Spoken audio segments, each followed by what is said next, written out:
22 March কলকাতার Eden গার্ডেনে হবে ইন্ডিয়ান প্রিমিয়ার লিগের আইপিএল উদ্বোধনী অনুষ্ঠান। এবারের উদ্বোধনীতে দেখা যাবে এক ঝাঁক তারকাকে। কারা থাকছেন এই আয়োজনে, চলুন জেনে আসি।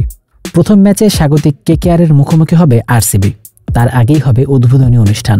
এবারের আয়োজনে বিশেষ চমক রেখেছে ভারতীয় ক্রিকেট বোর্ড। জানা গেছে আগামী শনিবার এই আয়োজনে ইডেনে একসঙ্গে উপস্থিত থাকছেন শাহরুখ খান ও সালমান খান।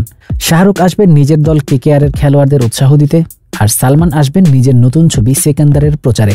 এছাড়া অতিথির তালিকায় রয়েছেন সঞ্জয় দত্ত, সাইফ আলী খান, ক্যাটরিনা কাইফ, ভিকি কৌশল, প্রিয়াঙ্কা চোপড়া, মাধুরী দীক্ষিত, কারিনা কাপুর খান, সারা আলী খান, উর্বশী রাউতেলা, আঞ্জুমান খুরানারা।